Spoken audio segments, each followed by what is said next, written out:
The New York City Rent Guidelines Board just voted 7-1 to freeze rents across nearly 1 million rent-stabilized apartments in the city. 0% increases for both 1-year and 2-year leases. Now, as I understand it, it is the first time ever in the board's history where they froze rent increases for 2 straight years. Now, you'll hardly be surprised to find out who controls this board, and it's none other than the one and only Mayor Zoran Mamdani. The amazing Zoran. He appointed 6 of the 9 members after taking office.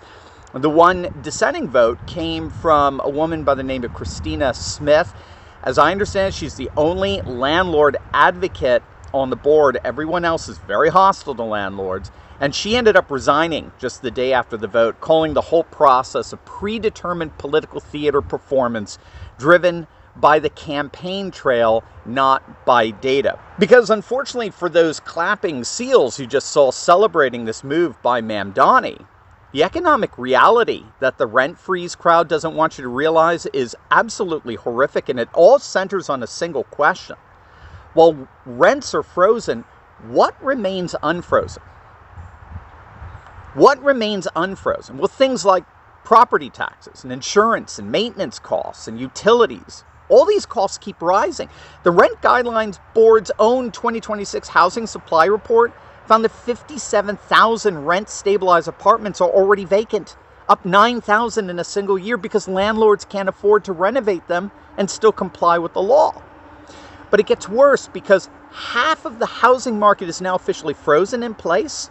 All the demand has to be accommodated by the other half, the half that operates according to market principles, which means that those rents are going to inordinately skyrocket. The rent freeze does not lower rents for everyone. It doesn't lower rents for people who don't already have stabilized apartments. It does, in fact, the exact opposite. It drives up rents for everyone else. That's the dirty little secret about rent control.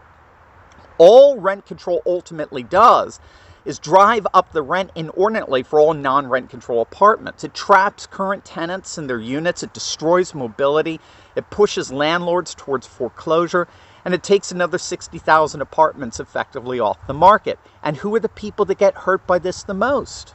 It's the working class New Yorker, the very ones who are stuck in between stabilized units on the one hand and rising rents on the other. And we're already seeing the disastrous effects of this economic insanity. Google co-founder Sergey Brin, the world's 3rd richest man, just took a staggering loss in the New York City's rent-stabilized real estate market, and it's a direct indictment of the policies of Mayor Mamdani that he's now doubling down on. So Brin's investment firm, which is Amphitheater LLC, they held a stake in a real estate fund managed by A&E Real Estate.